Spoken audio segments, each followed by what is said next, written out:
Buenas tardes, noches en algunos lugares a todas y todos. Bienvenidos a este nuestro segundo encuentro del proyecto Diálogo y Apoyo Colaborativo de la Cooperación para el Desarrollo de la Embajada Suiza en Bolivia, implementado por Solidar Suiza. Realmente les damos la bienvenida a este nuestro segundo encuentro del ciclo de webinars Diálogos sobre Innovación Social para ONGs y redes de ONGs bolivianas, coorganizado con Futura Lab. Este espacio va a tener la modalidad de conversatorio donde nuestra panelista y el equipo del proyecto van a dialogar sobre innovación para el desarrollo rural y la agricultura sostenibles y con igualdad. Así que las y los invitamos a ir planteando sus dudas, comentarios en nuestro chat, en la sala, durante la conversación para que luego del intercambio podamos responderlas. Les pedimos que durante la misma puedan mantener sus micrófonos en silencio y de ser posible sus cámaras encendidas. Así nos podemos sentir más cercanos y cercanas durante este momento. Le paso la palabra a Silvia Salinas, directora estratégica de Futuralab, para que le dé la bienvenida a nuestra panelista. Muchísimas gracias, Belén. Bueno, bienvenidas y bienvenidos a este nuestro segundo webinar del ciclo de 5 que hemos definido para pues tener un mes dedicado a pensar desde distintas perspectivas la innovación y la innovación social en particular y cómo podemos potenciar nuestro accionar como ONGs y redes de ONGs hacia el futuro. Esta noche me es muy grato pues dar la bienvenida y agradecer enormemente a Maya Peltola. Ella es de nacionalidad finlandesa con más de 15 años de experiencia en la intersección del sector público y privado. Sus intereses incluyen financiamiento para el desarrollo, economía azul e innovaciones y tecnología. Actualmente, Maya Peltola funge como directora país del Fondo Internacional de Desarrollo, el FIDA, para Colombia, República Dominicana y Guyana. Desde esa institución financiera y agencia de las Naciones Unidas, ella apoya inversiones para sistemas alimenticios más sostenibles, incluyentes y resilientes. Antes del FIDA, ella fundó y lideró su propia empresa consultora Camaleonte, una compañía pionera en los países nórdicos dedicada a soluciones en negocios inclusivos. La licenciada Maya Peltola es licenciada en Ciencias Antropológicas con especialidad en Antropología Social de la Universidad Autónoma de Yucatán, México.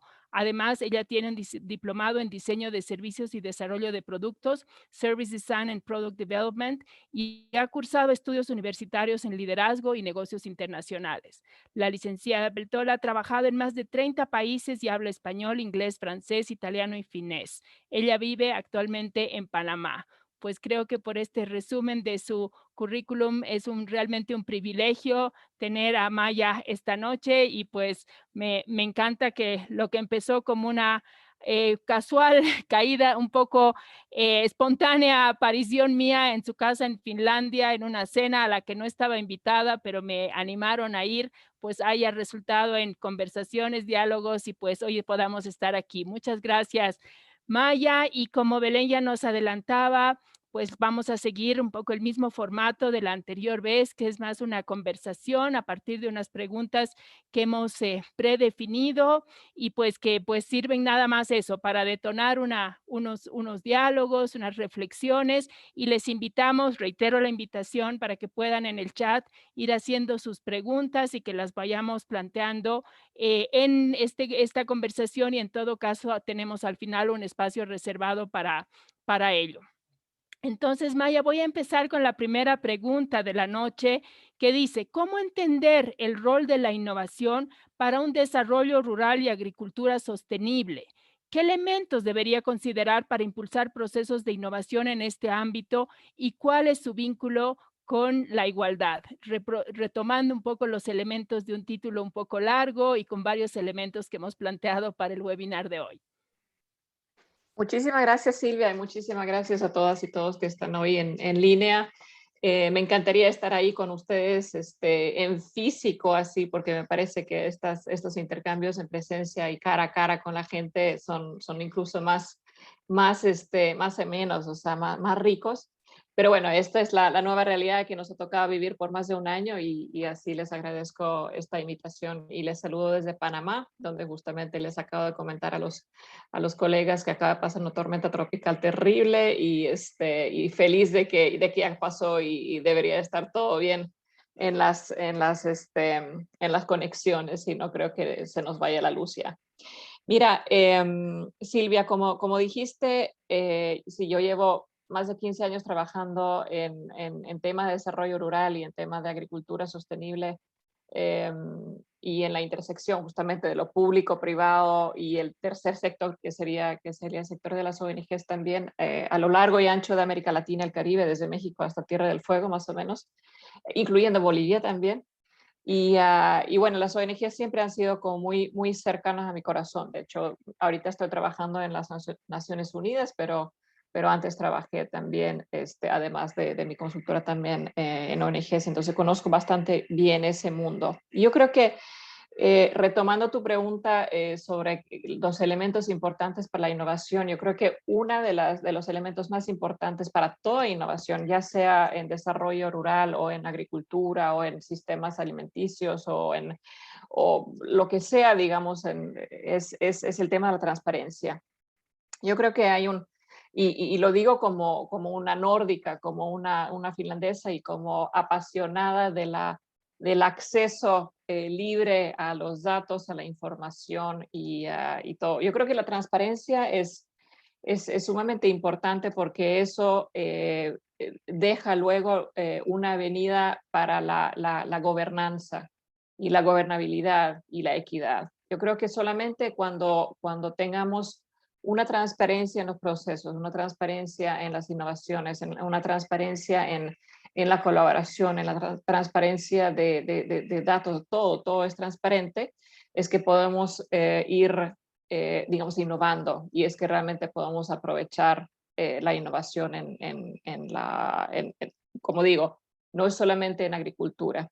Yo creo que uno de los problemas de América Latina, el Caribe, como el continente más desigual de todo el mundo, es justamente que no tenemos esa transparencia. Aquí no, hay muchos procesos muy opacos, hay muchas colaboraciones muy extrañas que no se hablan en la luz pública, digamos, y con voz fuerte.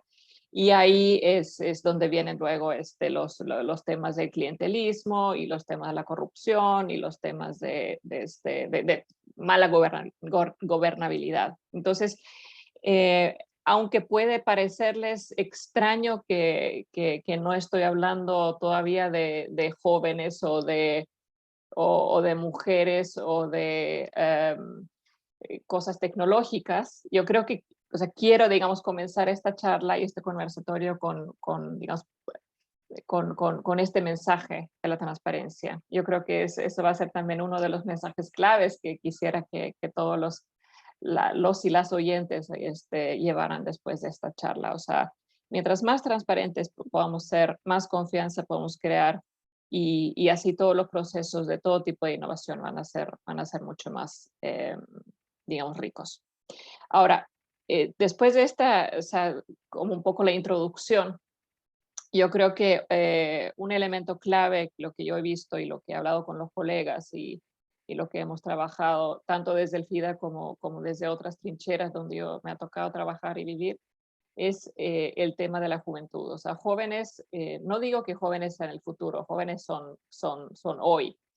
Y trabajar con los jóvenes y los jóvenes y especialmente con las mujeres jóvenes, yo creo que eso da muchísimo pie para todo tipo de innovaciones. Y eso se ve también en el campo, se ve en el campo boliviano, donde hay pueblos enteros, donde los que se han quedado, digamos, ahí en los pueblos son las mujeres.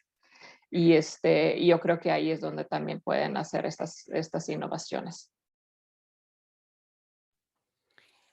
Muchas gracias, Maika. Y quisiera aprovechar de introducir una pregunta. O sea, hablas del tema de la transparencia y de la creación de confianza, ¿no? Y Bolivia, en algún índice por ahí de los que circulan, estaba categorizado hace un par de años como el país más desconfiado de la región, desconfiado en su institucionalidad pública, bueno, todas las dimensiones que podemos pensar. Pero ahí, ¿cuál es el mensaje clave que podrías dar también hoy a las ONGs y a las redes de ONGs, ¿no? Ya que has abierto este tema como un tema, digamos, estructurante, transversal de toda la conversación, una condición clave, y ahora teniendo un proyecto que apoya, digamos, a estas organizaciones, a las ONGs, las redes, pero que además que busca no solo apoyarlas financieramente, sino generar el interaprendizaje y todo. ¿Cuál sería considerando tu experiencia, como algún mensaje particular en términos de confianza y en términos de transparencia o apertura que podrías dar a quienes pues hoy nos acompañan? Sí, gracias, Silvia. Como te dije, o sea, conozco bastante bien el mundo de las ONGs y uno de los desafíos que hemos vivido a lo largo y anchos y de toda esta región ha sido el espacio financiero que a las ONGs se va reduciendo cada vez más. Yo creo que es una realidad que todas las ONGs de toda la región están viviendo. Yo creo que ustedes no están exentos de eso. Seguramente hay muchos colegas que están sufriendo eso en su día. Y eso por un lado, ¿aló? Ah, bueno, creo que hay un micrófono abierto ahí. Sí. Entonces, eso por un lado puede generar una dinámica que es bastante mala porque pone a las ONGs a competir entre ellas. Lo digo no solamente desde el punto de vista de las ONGs, lo veo también en el sistema de Naciones Unidas, por ejemplo. Hay agencias que o sea, hay como unas dinámicas de donde se les pide casi o se les exige que compitan entre ellos para acceder a ciertos fondos, ¿no? Y por un lado, eso puede ser visto como algo muy malo, porque obviamente eso hace que muchas organizaciones mejor se cierran, dicen, nosotros tenemos la mejor idea, no lo vamos a decir a nadie, vamos a quedarnos nosotros, porque esa es nuestra joya y nuestra diamante, y si nosotros vamos compartiendo nuestra idea, entonces alguien nos lo va a robar.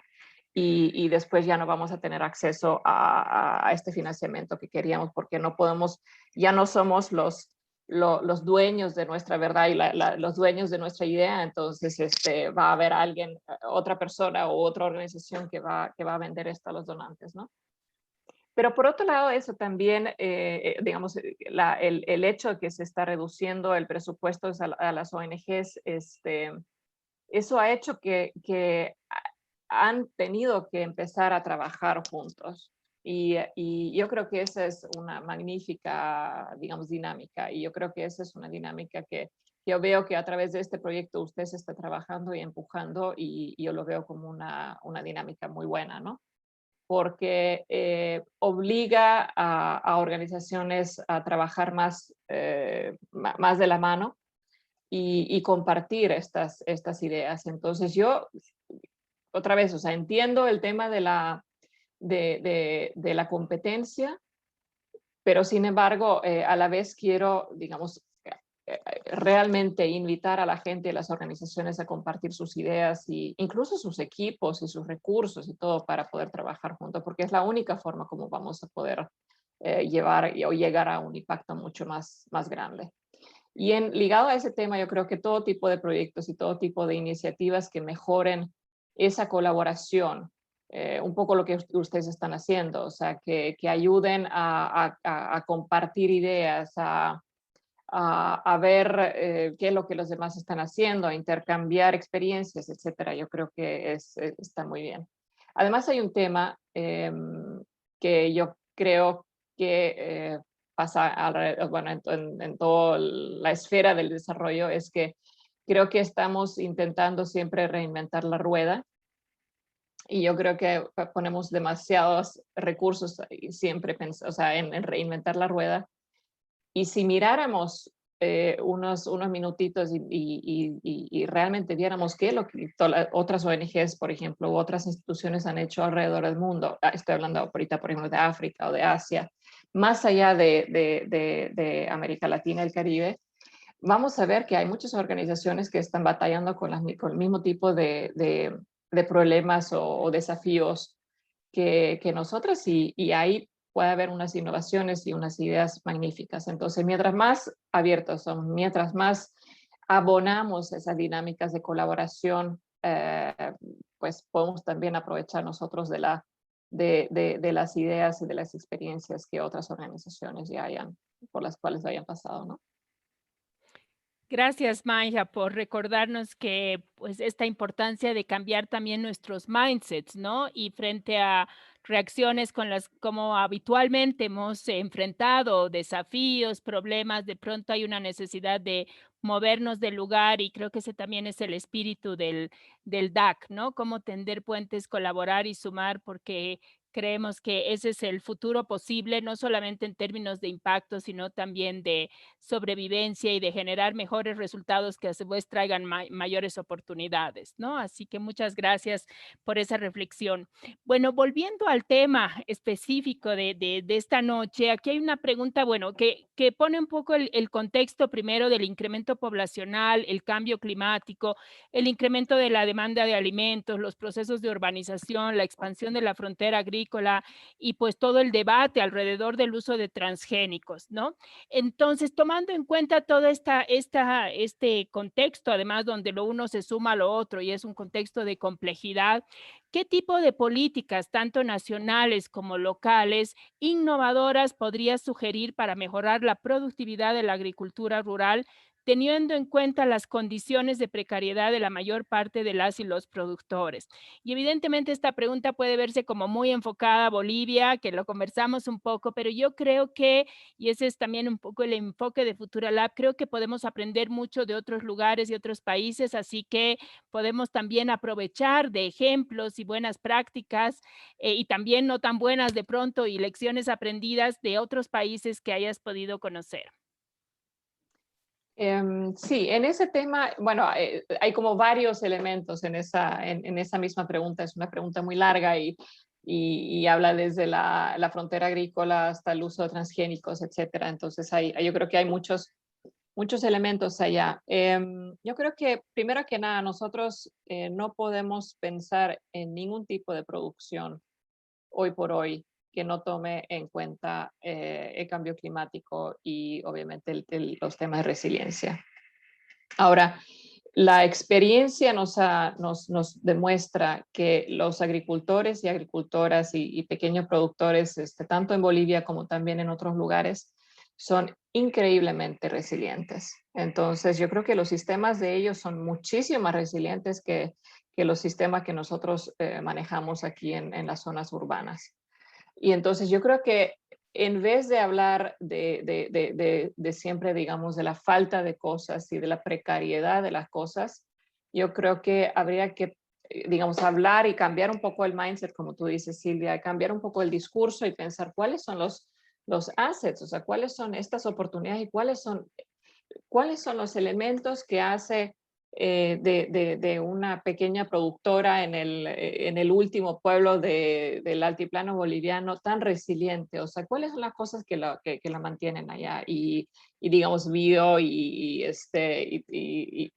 pateando, digamos? Entonces, y yo creo que ese es un análisis que no hemos hecho mucho y yo creo que deberíamos hacer desde otra vez, o sea, desde todas las dimensiones, pensar más en los activos de la gente, activos de estos sistemas y menos en lo que falta. Ahora, dicho eso, un nuevo, relativamente, o sea, un concepto relativamente nuevo del cual yo estoy muy interesada y muy apasionada es el tema de la agricultura regenerativa. Porque la agricultura regenerativa, no sé cuántos de ustedes conocen el concepto, pero se basa en el uso del suelo y en uso, digamos, productivo o el uso de sistemas productivos que no solamente son amigables con el clima, como se diría, digamos, climate friendly, sino que efectivamente dan un plus. O sea, ya no se habla de como se hablaría, digamos, en el mundo de las empresas sociales, no se habla de una huella de, o sea, conoce lo que se llama, digamos, el footprint de carbono, por ejemplo, sino que se habla de handprint de carbono, sí, lo que significa que ellos, en vez de, como dije solamente sean, digamos, amigables con el clima, sino que añaden, por ejemplo, a secuestrar carbono.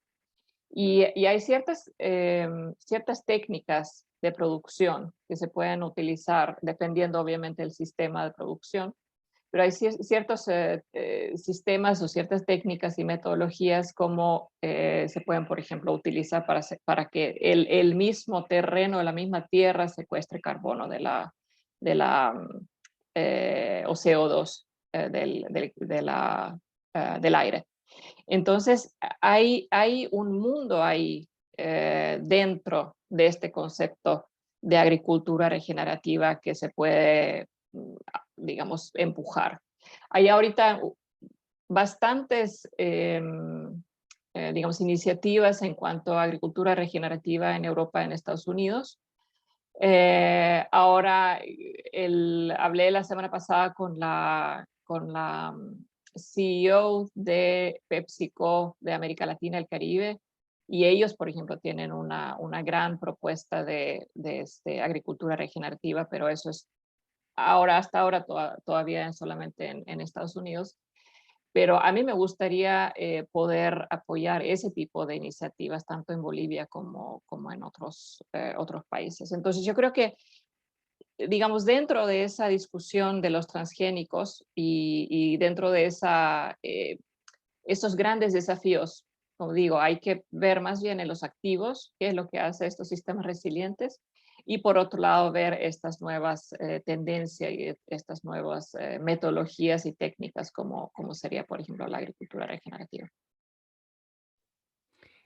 Gracias, Maija. Y pues bueno, este concepto que nos abre de pronto a muchas y muchos nuevas inquietudes y ganas de conocer más y de poder, pues sí, justamente uno de los objetivos de estas sesiones es expandir nuestros horizontes y conocer por dónde van también las tendencias y y los hallazgos y las propuestas. Así que pues personalmente me encanta, voy a buscar y leer más sobre agricultura regenerativa. Ahora sí, ya empezaste diciendo que los jóvenes no son el futuro, sino el presente. Y pues creo que nos sumamos, aunque a veces eso tiene un nivel más discursivo que operativo, digamos, ¿no? Es un discurso fácil, pero a la hora de la hora, ¿qué significa? Pues cómo le ponemos concreción a esta idea tan potente en una sociedad que es bastante adultista también, yo creo que en general como toda la región, ¿no? Y pues también obviamente es una sociedad machista, patriarcal, y bueno, en ese contexto, digamos, que va más allá de, digamos, las misiones, las visiones, los valores y el trabajo que hacen las ONGs y las redes, pero a su vez les plantea importantes desafíos y contexto. ¿Cómo las mujeres y los jóvenes pueden contribuir desde la innovación al desarrollo del sector agrícola y pecuario en un contexto, bueno, como Bolivia o como también pensando en otros países, ¿no? Y si nos puedes comentar algunas experiencias concretas donde desde esta realidad, a su vez, que ya planteabas de que en muchas comunidades son las mujeres las que se quedan, bueno, muchas veces no son las mujeres jóvenes, sino más bien adultas también, pero cómo se puede potenciar, digamos, a estos grupos para que puedan aportar y ¿cómo se llama? Y tener un rol innovador y potenciador de la agricultura y el desarrollo también del sector agrícola y pecuario. Mira, lo que yo he visto Silvia, a lo largo de los más de 15 años que he pasado realmente bastantes meses, si no años, en las comunidades rurales en América Latina y el Caribe, lo que yo he visto es que realmente son los jóvenes y las mujeres que son, o sea, ellos son los más innovadores de por sí. Y una de las cosas, bueno, jóvenes se podría decir que son muy innovadores porque están siempre buscando la última, o sea, el siguiente, la frontera y digamos, romper un poco con, con lo que sus padres y abuelos han hecho. Y de alguna forma ellos traen esta fuerza de la juventud. Lo digo también porque tengo dos jóvenes en casa, entonces a veces veo la fuerza con la que cuestionan los planteamientos de nosotros los adultos. Este, pero además porque las mujeres muchas veces, o sea, son las que, no muchas veces, casi siempre, somos las que somos las responsables de las familias, de los niños, de los adultos mayores, de de las llamitas, o sea, de la chacra, etcétera. Entonces, eso hace que las mujeres tenemos que pensar digamos, en un mundo muy diverso. O sea, nosotros generalmente, no, o sea, las mujeres rurales especialmente, no se pueden o sea, enfocarse en una sola cosa, sino que realmente tienen que pensar en otra. Y las mujeres son las que son las que realmente llevan la batuta y no digo necesariamente llevan la batuta en el sentido de, digamos, de que tengan acceso, por ejemplo, a financiamiento, que es un problema todavía que vemos, pero sí llevan, digamos, una gran responsabilidad por el bienestar, no solamente de su propia familia, sino de toda la comunidad.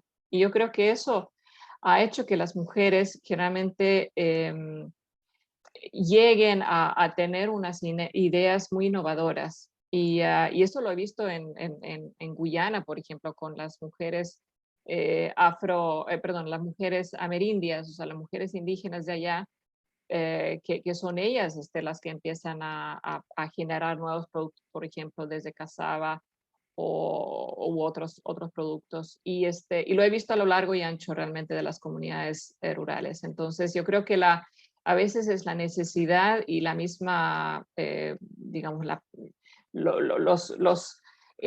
necesidad de resolver los problemas diarios es que lleva a la innovación. Y, y hay digamos, muchos ejemplos de esto. Incluso hay algunos donantes que dicen, nosotros solamente vamos a dar, por ejemplo, financiamiento para grupos de jóvenes y mujeres, porque saben que cuando una mujer recibe algún tipo de financiamiento, generalmente sí lo va a utilizar para lo que fue planeado, no va a chupar ese financiamiento. Y también porque, como digo, o sea, las mujeres piensan no solamente en el bienestar de ellas mismas, sino que piensan en el bienestar de la familia y piensan en el bienestar de toda la comunidad.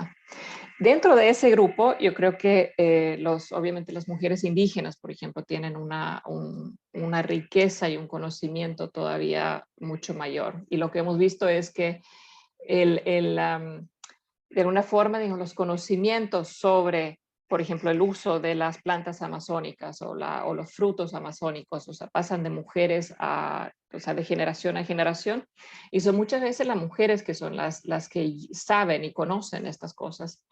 Y yo creo que hay un mundo ahí de innovación y un mundo de productos, por ejemplo, nutricionales, los cuales nosotros ni siquiera sabemos todavía, no hemos sabido valorizar y poner en valor, pero donde yo creo que hay un gran, digamos, un campo de oportunidad y una gran oportunidad para valorizar eso, ¿no?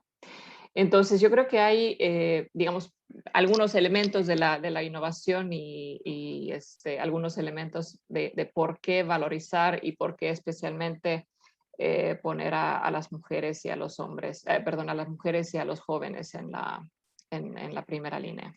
Ahora, dicho esto, yo soy al menos yo creo que entre los colegas del FIDA, yo soy la que siempre dice, seamos radicales, no manejemos cuotas de 30% de mujeres, sino que digamos, no sé, el 90% de este financiamiento para mujeres y jóvenes, por ejemplo. No, o sea, sean mucho más radicales y eso es lo que estamos haciendo.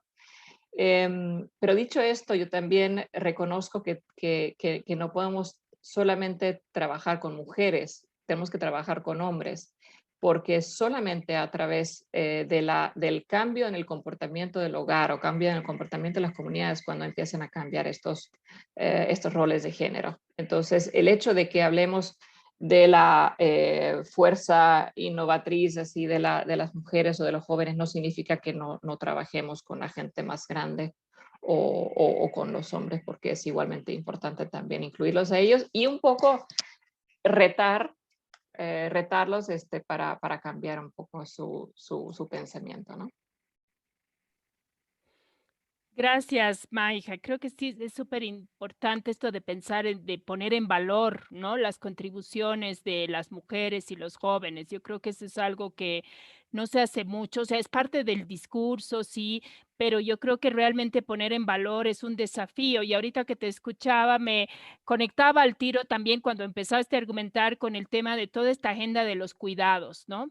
Que es una agenda ahorita pues muy puesta en la mesa desde también las agencias del sistema de Naciones Unidas, bueno, con la pandemia obviamente se ha puesto en súper evidencia y se ha también expandido aún más las brechas, digamos, de este trabajo de cuidados que en general es no remunerado, no valorado, no puesto en valor. Entonces, y sí tengo una sensación de que en gran parte esta agenda de cuidados tiene un sesgo todavía bastante urbano y que puede ser muy interesante de conectar como un área para empezar a investigar cómo esto de los cuidados, o sea, obviamente tiene que tener un valor también monetario, pero también un valor como algo que sí es valorizado, perdón por la repetición, pero me parece que hay todo un tema de conectar una agenda, digamos, ahorita en vigencia y muy relevante con también todo este tema del desarrollo agrícola y pecuario, ¿no? Y cómo esto lleva a tener a las mujeres un potencial particular, digamos, para poder ser innovadoras también, ¿no?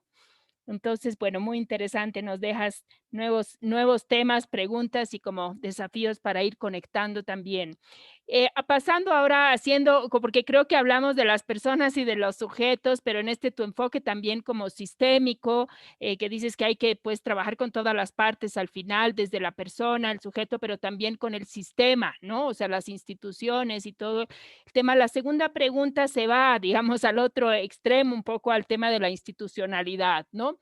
Y la pregunta es, ¿cuál es la importancia de la institucionalidad y de tener una visión de largo plazo en el diseño e implementación y evaluación de procesos de innovación en la agricultura, ¿no?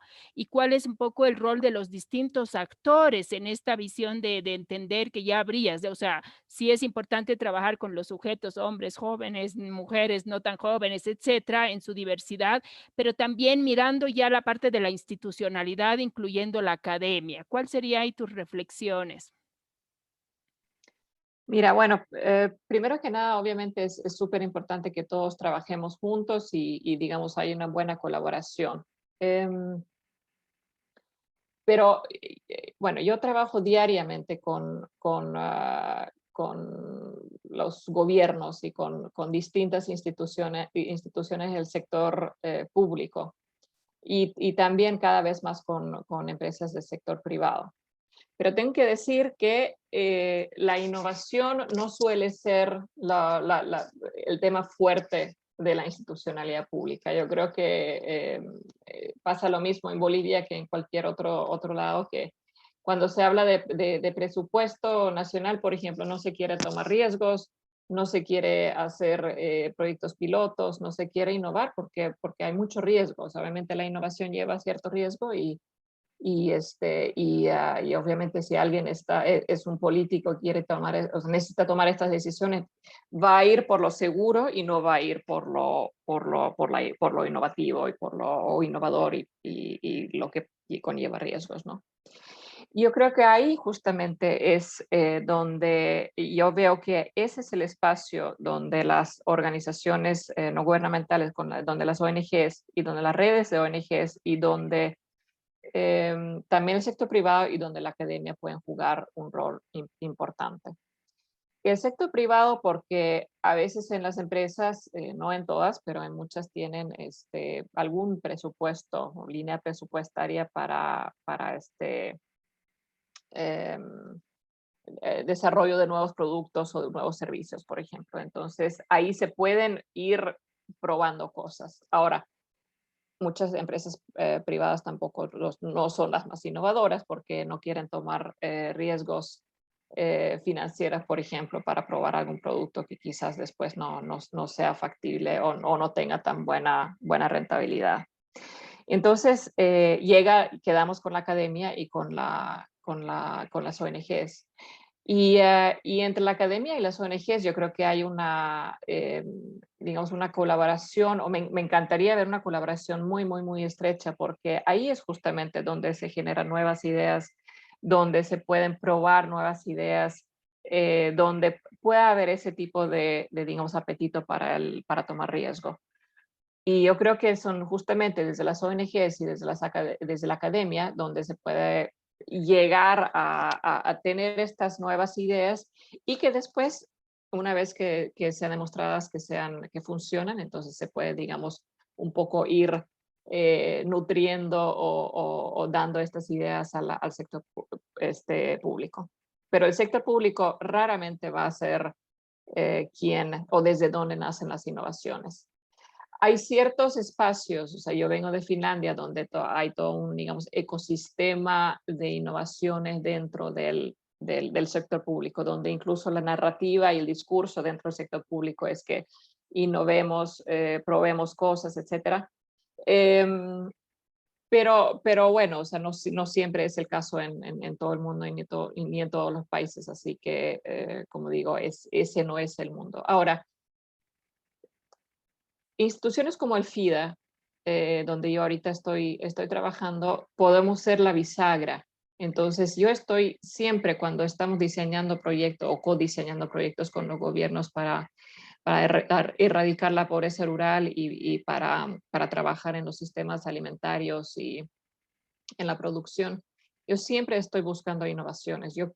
Siempre digo, no quiero hacer las cosas como siempre lo hemos hecho, que quizás ha tenido algunos resultados, pero no han sido muy, muy, muy exitosos. Yo quiero ir mucho más allá. Yo quiero saber qué es lo último, qué es lo más innovador que estamos trabajando o que los demás están trabajando en ese campo. Y ahí hay algunas innovaciones que nacen del mundo de las ONGs. Y yo soy la primera en que digo siempre, por favor, escríbanme, mándenme un WhatsApp, un Telegram, lo que sea, búsquenme y preséntenme estas innovaciones. Ahora de vez en cuando me llegan mensajes, no tanto en ONGs, más del sector privado o de compañías privadas que quieren vender, digamos, sus servicios. Y hay algunas cosas tecnológicas que son sumamente fascinantes, o sea, el uso de la tecnología blockchain por ejemplo, en la trazabilidad, o para trazar los productos, por ejemplo, hasta el campo y cosas así, que digamos, si bien no ha nacido en el FIDA esta innovación, pero yo puedo después tratar de incluir estas innovaciones en algún programa o proyecto de financiación que tenemos con algún gobierno. Y eso es justamente lo que los gobiernos en países de América Latina y el Caribe cada vez más nos preguntan a nosotros, nos piden. Países como Colombia, que tiene un presupuesto muy grande nacional y que tiene bastantes recursos como nación, nos dicen, no nos traigan el financiamiento o no nos traigan solamente el financiamiento concesional que están ofreciendo. Tráiganos nuevas cosas, tráiganos innovaciones, tráiganos informaciones, conocimientos, experiencia. Eso es lo que queremos, porque ellos necesariamente no tienen acceso a eso, pero nosotros, por ser una organización global, y yo tener colegas que están en Bujumbura, o sea, en Burundi o en Hanoi, en Vietnam y alrededor de todo el sur del mundo. Entonces yo tengo mucho más acceso a ese tipo de informaciones y ese tipo de conocimientos y experiencias que quizás el gobierno colombiano o alguna agencia de ellos no tenga. Y eso es digamos, un clamor o un requisito, una solicitud que nos llega casi todos los días desde esta región especialmente. Nuevas cosas, nuevas innovaciones. Entonces, digo, yo creo que todos tenemos que trabajar juntos porque los gobiernos y los estados tienen su rol para jugar. Ellos pueden escalar cosas a un nivel que rara vez, o sea, las empresas privadas, por ejemplo, lo logran, porque a través de políticas públicas lo pueden hacer. Pero bueno, lo haga la academia y las ONGs pueden jugar ese rol de tomar un poco de riesgo, probar nuevas cosas y después nosotros desde la banca multilateral y desde el sistema de las Naciones Unidas y desde este mundo internacional también podemos conjugar como la bisagra. Gracias, Maija. Gracias. Me parece que además nos proyectas en la oportunidad y la posibilidad que tienen las ONGs, y siempre cuando hablamos de ONGs, las redes de ONGs también, de jugar un rol fundamental en todo lo que es esto del escalamiento, ¿no? O sea, servir de puentes entre donde se generan, que a veces los proyectos son como laboratorios, son pilotos para probar cosas que luego pueden escalarse. Entonces, ahora, justamente la siguiente pregunta tiene que ver un poco, o sea, cuando se introducen innovaciones, digamos, en el desarrollo rural y la agricultura sostenible, eso significa que hay un cambio en todo el sistema, digamos, en el desarrollo local, o se generan nuevas necesidades, nuevas demandas, ¿no? Pues de energía, de tecnología, de comunicación y de transporte, porque eso impacta obviamente en la expectativa, en la necesidad también que deriva de una innovación. Entonces, la pregunta es, ¿cómo podrías, o sea, si tienes algunos ejemplos donde justamente han sido buenas prácticas o ejemplos positivos donde a partir de una innovación enfocada, digamos, en la agricultura o también agropecuaria, pues ha generado todo un movimiento, digamos, a nivel del desarrollo local, ¿no? Pensando como en un sistema donde basta que una pieza se mueva para de alguna manera impactar en todo el sistema. Sí, yo creo que a nivel local hay muchos cambios o cambios de sistema, o sea, ecosistémicos se podría decir. Hay muchos países donde se habla de un desarrollo territorial, donde ha habido, digamos, donde hay unos focos de desarrollo donde se van creciendo, donde los distintos actores vienen a trabajar juntos acerca de algún tipo por ejemplo, producto o algún tipo de servicio. Y de ahí crecen digamos, los cambios y crecen estas innovaciones, ¿no? No desde el mundo rural, pero sí desde el mundo de desarrollo territorial y de esta convergencia. Yo creo que el ejemplo más emblemático podría ser el desarrollo de Silicon Valley, o sea, donde en o sea, un espacio que si alguna vez ustedes han estado en Silicon Valley, o sea, uno vaya y no hay nada, no hay nada, o sea, es puro desierto todo Silicon Valley. Y aún así de ahí salen un montón de innovaciones y un montón especialmente innovaciones tecnológicas que nos impactan toda la vida prácticamente, la vida diaria de cada uno de nosotros, ¿no?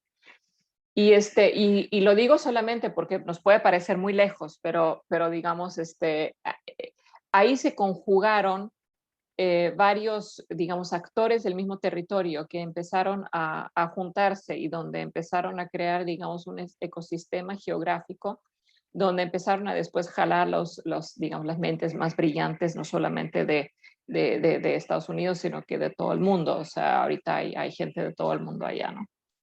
Y lo digo porque eso lo que pasó o lo que ha estado pasando y ahorita se está un poco desmoronando, la dinámica está un poco cambiando, pero lo que pasó ahí hace un par de décadas, en un nivel mucho más pequeño se está dando en muchísimas poblaciones rurales en todo el mundo. O sea, hay, por ejemplo, alrededor de muchos iniciativas y muchos business de ecoturismo, se están juntando varios actores, o sea, ahí están los actores y esto lo digo porque es muy importante digamos, es muy relevante el tema del turismo y el tema del ecoturismo en el mundo rural. Y yo creo que hay un potencial ahí en Bolivia que se puede aprovechar todavía muchísimo más de lo que se está aprovechando ahora.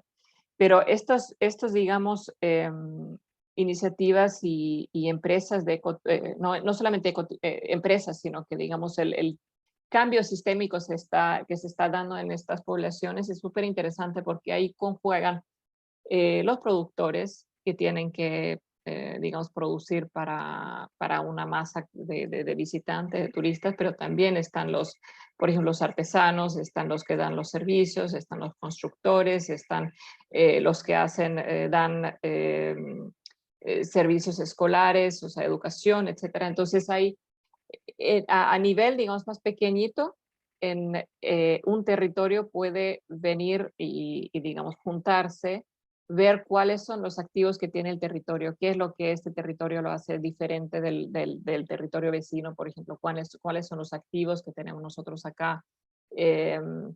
En Panamá, por ejemplo, obviamente ustedes conocen que aquí hay un mundo de fauna y de flora impresionante, y eso es lo que se vende aquí, además del canal, ¿no?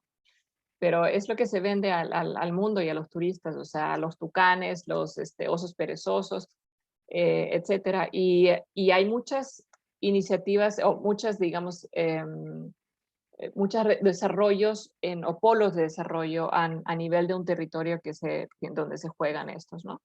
Y Bolivia, especialmente, siendo un país tan diverso,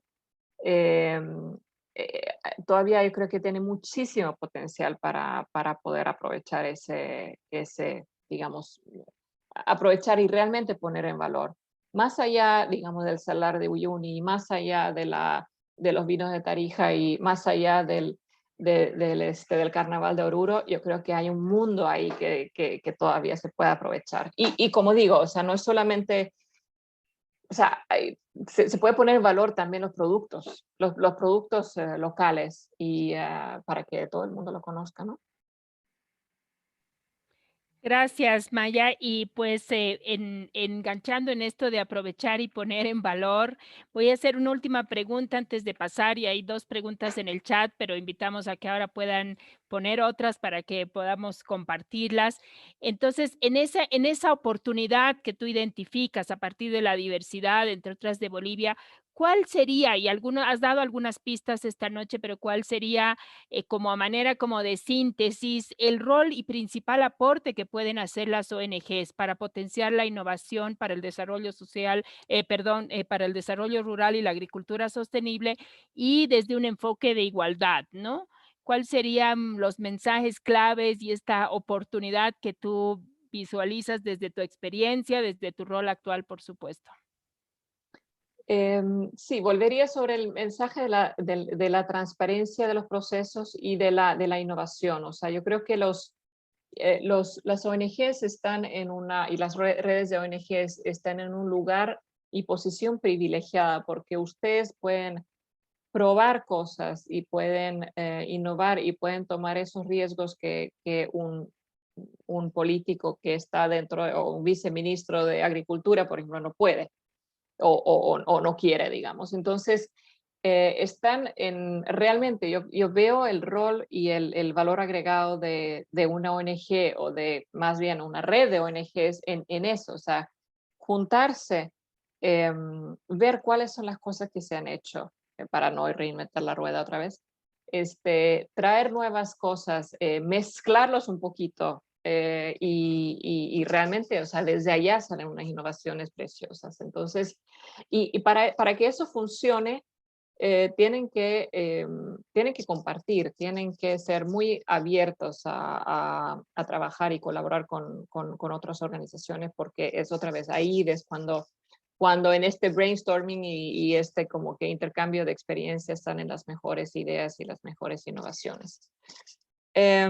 Otra cosa que quisiera también decir, que yo creo que las organizaciones, las ONGs pueden ser los que empujan también esta igualdad. O sea, digamos, desde allá otra vez se puede empujar hacia el sector público buenas prácticas, por ejemplo. Y ahí quiero tomar o todavía, digamos, agarrar o traer a la discusión un elemento que me parece clave, que es el liderazgo. Yo creo que solamente y el liderazgo dentro de las ONGs que empuja por estos valores igualitarios es el tipo de liderazgo que queremos hoy en día. No queremos ONGs que tienen un cacique que maneja todos los temas y que es el dueño, digamos, feudal dueño del feudo, sino que queremos que las mismas ONGs y las mismas, o sea, todas las organizaciones sean los que dentro de sus valores, desde la práctica de todos los días, demuestren eso, cosa como que muestren el camino de la igualdad. Yo creo que hay muchísimas organizaciones, ONGs, que hacen un trabajo valiosísimo. O sea, yo trabajo mucho con ONGs ambientales, por ejemplo, que hacen unas cosas impresionantemente buenas y que yo, después de haber visto esas, yo los estoy intentando replicar también y digamos, en los diseños de los proyectos que tenemos con el financiamiento del FIDA, por ejemplo. Entonces ahí yo puedo dar luego un poco el empujón para después de escalar estas innovaciones, ¿no? Y bueno, una última cosa es que con el liderazgo yo creo que, o sea, un buen líder siempre va a empujar una cultura que no tiene miedo al error. Y digamos, una organización que está abierta a la prueba y el error también, y que después analiza el error y hasta festeja el error porque es la mejor experiencia para después, digamos, aprender.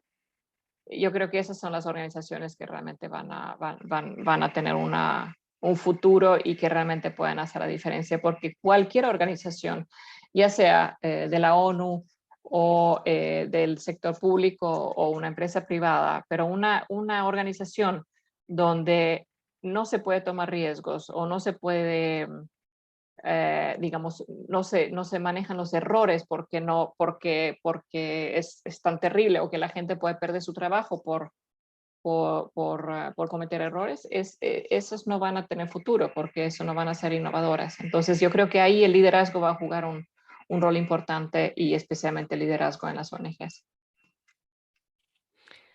Mil gracias, Maya, porque creo que son temas más generales, pero es imposible hablar sobre innovación en la agricultura, el desarrollo rural, etcétera, sin hablar de las organizaciones sobre las cuales va también una apuesta de hacer este cambio, de introducir innovaciones, de jugar un papel de bisagra, de brindar insumos que sean escalables a nivel de política pública. Entonces, es una gran oportunidad, por supuesto, un gran desafío, pero aquí estamos para eso.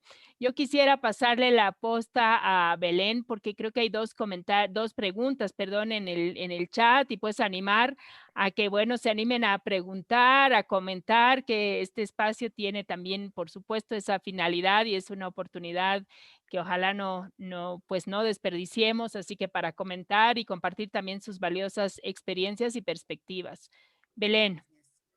Gracias, gracias Silly, muchas gracias Maya por todos los aportes, reflexiones, recomendaciones y desafíos también que nos has planteado en estos últimos minutos.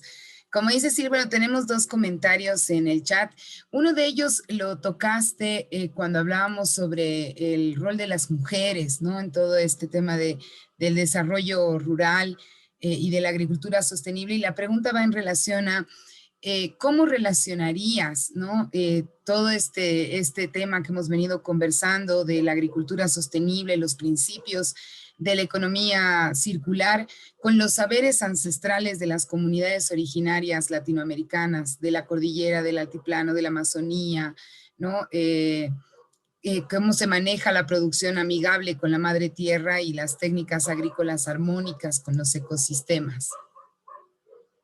Sí, gracias. Efectivamente, como dije, hay un mundo hay un mundo de conocimientos y de valores ahí entre los pueblos indígenas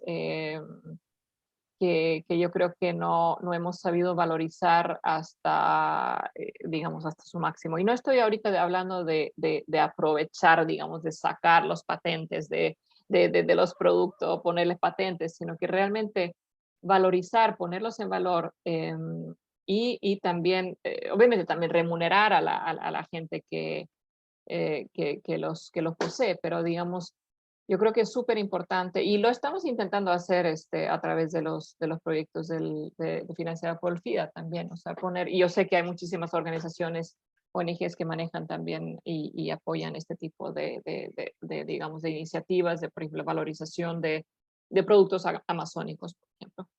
Pero yo creo que todavía hay muchísimas cosas que se pueden hacer allá. Lo que a mí me gustaría ver es que sean realmente los pueblos indígenas, las mujeres y los jóvenes que sean protagonistas o sea, los que son ya los protagonistas de estos conocimientos, pero que sean ellos que puedan después aprovechar esos conocimientos y ponerlos en valor.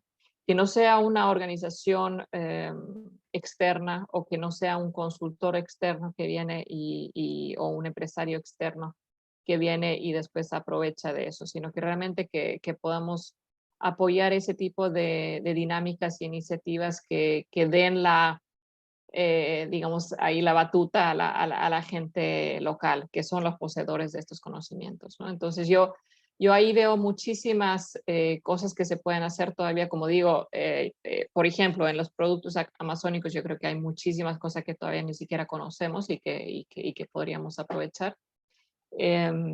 Pero hay que generar ese tipo de dinámicas que generen, digamos, también recursos y bienestar para los pueblos indígenas. Completamente, gracias. Gracias, Maiji. Bueno, viene también la pregunta de la misma persona y nos pregunta, ¿cuáles desde tu experiencia son los principales desafíos que debemos confrontar de un modelo que sea amigable con el medio ambiente, en el cual durante la cadena de economía circular se limita el consumo de recursos versus los modelos consumistas impulsados por el capitalismo, ¿no? Sí, hay gente que dice que hay que dinamitar el capitalismo. Yo no soy tan radical, pero sí reconozco que hay muchas cosas dentro del sistema capitalista que hay que cambiar. Y yo creo que hay algunos indicios de algunos personajes y algunas, por ejemplo, empresas que realmente quieren cambiar las cosas. No son muchas todavía y a nivel, digamos, planetario son bastante pocas y son las fuerzas de este como capitalismo rata todavía son bastante fuertes. Pero yo creo que la crisis climática nos está obligando a todos realmente repensar los valores sobre los cuales estamos, digamos, está erguido nuestro sistema capitalista. Pero en ese sentido, por ejemplo, el concepto de la economía circular es uno de los más interesantes porque el concepto mismo de la economía circular plantea que no estamos siempre buscando nuevos recursos, sino que estemos utilizando los mismos recursos que tenemos ya. O sea, que ya está circulando el mundo, ya no tenemos que abrir ninguna nueva mina, no tenemos que sacar más petróleo del subsuelo, sino que utilicemos los mismos recursos que tenemos y nada más pongámosle valor. Y yo creo que hay un potencial gigantesco allá. La economía circular puede ser visto desde todo, o sea, todo puede ser economía circular, o sea, desde nuestra comida y digamos los residuos de nuestra comida, eso lo podemos volver a reutilizar hasta todo tipo o sea, de todo tipo de productos que hemos utilizado, lo podemos volver a reutilizar y, digamos, readecuar el tema, obviamente, de la basura y todo el tema de manejo de desechos. Ahí hay un mundo de probabilidad, o sea, de potencial. De hecho, hay mucha gente que dicen que no debemos hablar de desechos, sino que debemos hablar de, no sé, productos de economía circular, justamente porque hay un mundo ahí. yo creo que lo que necesitamos hacer es todos, digamos, reconocer nuestro rol, que reconocer que nosotros podemos, digamos, desde nuestra trinchera y desde nuestro pequeño espacio podemos empujar estos procesos. Y como digo, economía circular ni siquiera se ha visto, ni siquiera la milésima parte de lo que puede solucionar. Entonces yo creo que eso lo veo como un buen digamos, avenida donde explorar nuevas posibilidades. Estamos dentro de los proyectos del FIDA, por ejemplo, estamos hablando mucho de economía circular y cómo utiliza o cómo, digamos, hacer proyectos que tengan economía circular como uno de los pilares en la producción agropecuaria, por ejemplo. Entonces, eso es un espacio muy concreto donde se puede influir uno. Excelente, gracias. Gracias, Maya. Nos han llegado dos preguntas más, un poco ya hacia otros temas. La primera nos señala, ¿cómo ves la relación entre lo urbano y lo rural en cuanto a la agricultura sostenible en un contexto donde además cada vez somos más urbanos? Sí, yo creo que hoy por hoy no podemos hablar o no podemos hacer una dicotomía muy fuerte entre lo urbano y lo rural. Y lo digo por lo siguiente, o sea, si uno va a casi cualquier comunidad rural, ve como dijo Silvia, que están la gente, los adultos mayores allá, porque son ellos los que se han quedado ahí a trabajar la chacra, ¿no? Los jóvenes se han migrado a las ciudades y especialmente los más jóvenes están estudiando en las ciudades. Y si uno pregunta a cualquier campesino de cualquier lado de América Latina, el Caribe, y le pregunta qué es lo que quiere que su hijo o hija se dedique, nadie va a decir, o casi nadie va a decir que quiere que siga, digamos, en la agricultura. Todos van a decir, quiero mandarlo a la universidad para que estudie y para que para que se vuelva licenciado, doctor o lo que sea, ¿no? Son muy pocos los que quieren que realmente, porque es tan duro ese trabajo en la milpa, ¿no? Entonces, lo que, lo que yo he visto en varios países es que las nuevas generaciones o las generaciones de jóvenes que efectivamente son hijos de campesinos y que han podido ir a una universidad técnica o cualquier, digamos, instituto superior, son los que son los nuevos, digamos, los que son los mejores para conjugar digamos, esta ruralidad con lo urbano. Y en vez de decir que no, que estas personas tienen que regresar a sus comunidades y que se tienen que plantar allá y que no se pueden mover, lo que vemos es que hay una fluidez entre lo urbano y lo rural. Entonces uno puede ser, por ejemplo, contador o contadora en la ciudad, pero después tener también su finquita o su chacra y después hacer, digamos, las dos cosas. Entonces, y eso es lo que mucha gente prefiere. O sea, dicen, por ejemplo, que bueno, yo fui los jóvenes, digamos, hablando con ellos, muchos dicen, yo fui a la ciudad, yo estudié para ser licenciado en leyes, por ejemplo. Yo soy abogada, pero yo quiero que mis hijos crezcan en el campo.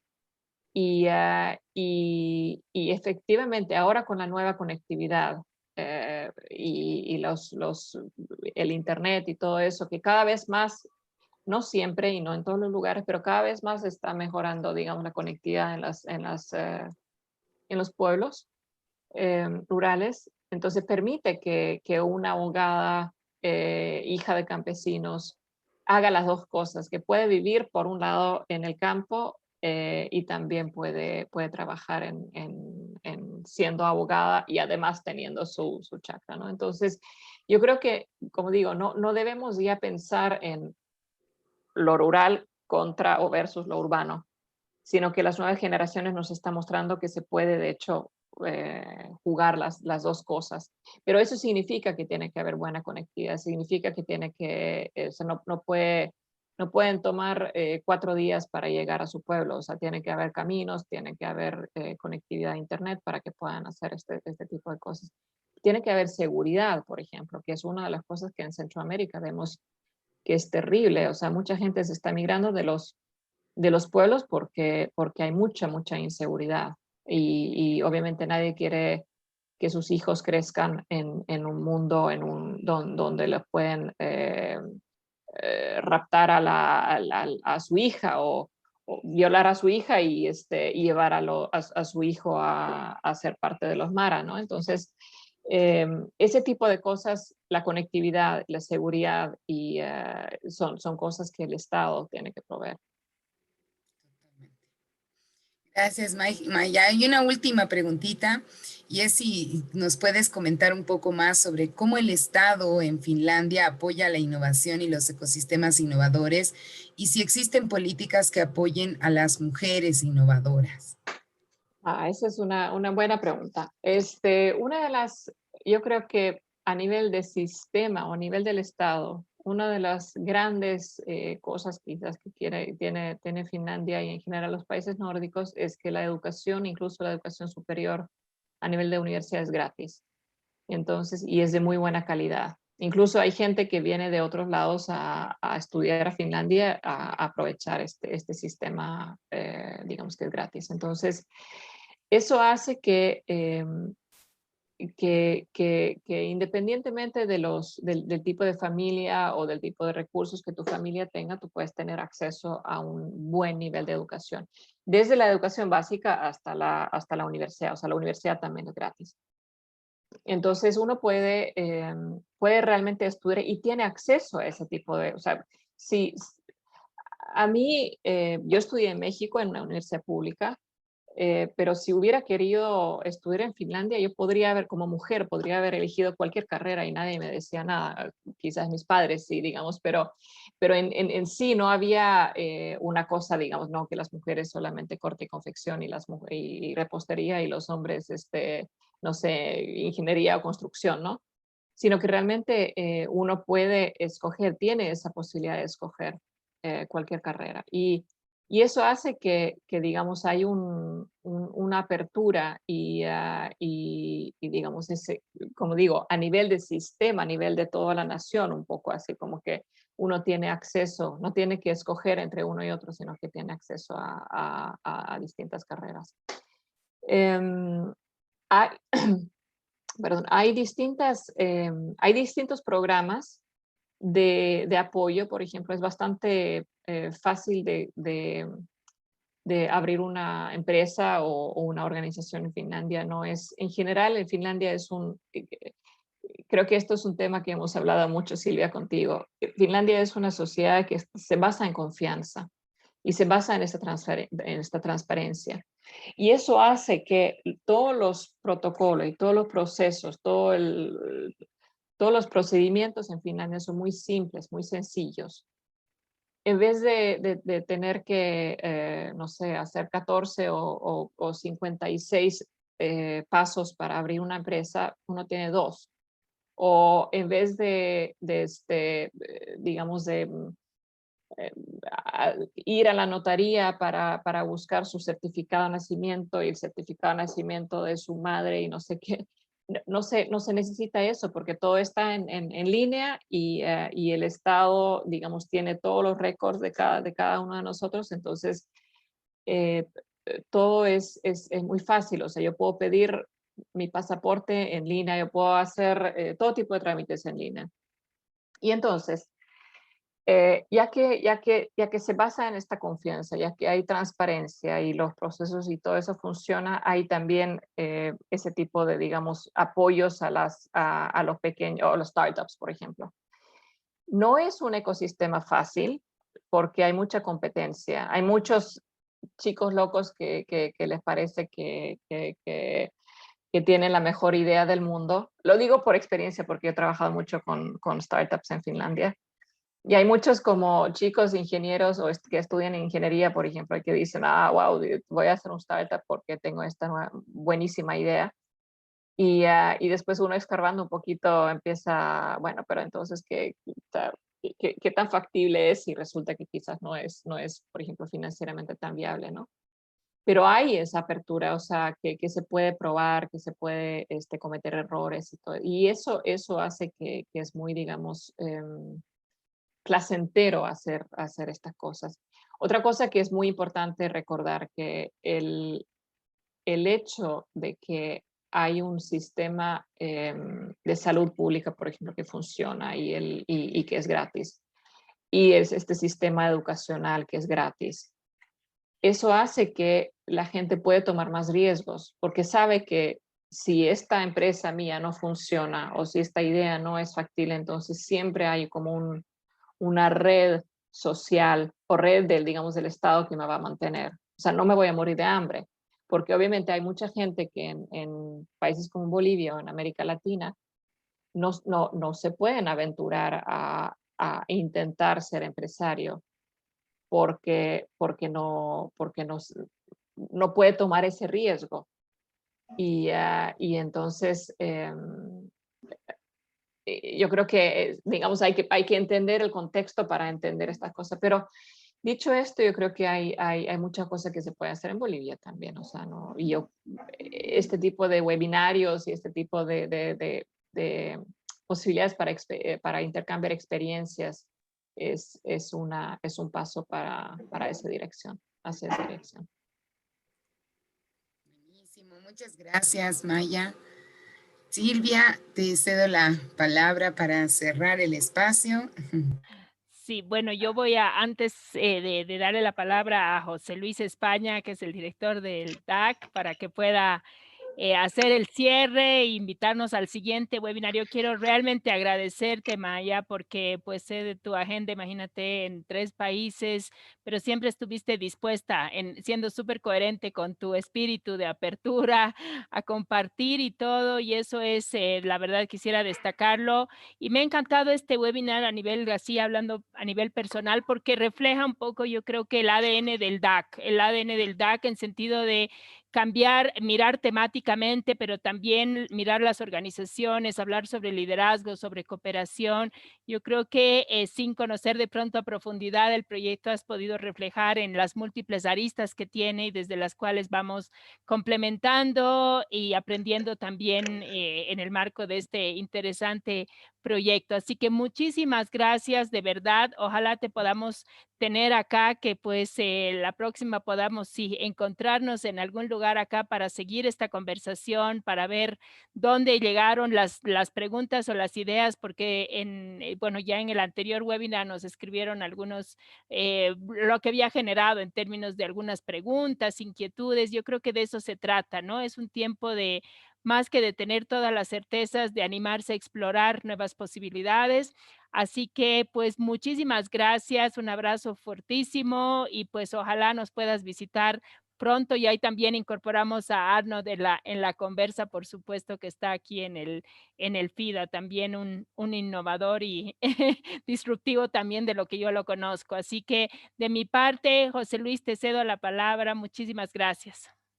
Gracias, Silvia. Igualmente quiero agradecer a Maya por la brillante exposición y porque ha compartido con nosotros de manera transparente, como ella lo señalaba, ¿no? Todos sus conocimientos que nos enriquece precisamente a todos quienes hemos participado en este webinar. Quiero destacar 3 o 4 aspectos que ha señalado Maya cuando se le preguntaba cuál es el rol de las ONGs, cuáles son los desafíos que tienen las ONGs.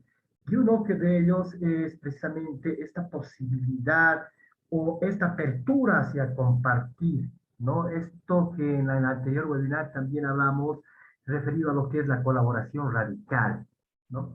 Es decir, esta necesidad de compartir conocimiento, de intercambiar conocimiento, de generar redes de interaprendizaje, creo que es fundamental. El otro tema también que me parece relevante como una idea clave es que desde las ONGs podemos empujar hacia el sector público buenas prácticas, buenas ideas, ¿no? Y eso creo que es fundamental y ese rol hay que también fortalecer. Por supuesto, también creo que otra idea central es esta de que debemos desarrollar nuevos liderazgos en la gestión de nuestras organizaciones. Liderazgos que no le teman al cambio, liderazgos que apuesten por el error, como una acción, yo diría, cotidiana para avanzar en los temas de innovación. Gracias realmente, Maya, por todos los conocimientos, por lo que nos has brindado esta noche y bueno, esperamos siempre tenerte en contacto para seguir compartiendo, ¿no? entre todos nosotros. Voy a aprovechar ya estos últimos minutos para hacer una nueva invitación. El próximo 18 de mayo, a la misma hora, vamos a tener nuestra tercera sesión de webinar. Esta vez estará con nosotros Albina Ruiz para abordar el tema de la innovación para la sostenibilidad de ciudades y comunidades. Un enfoque desde la economía circular y consumo responsable. Pues los esperamos igualmente a todas y todos para seguir compartiendo este espacio enriquecedor y cerrar agradeciendo a Silvia, a Belén y al equipo del DAC por hacer posible estos espacios. Muchas gracias.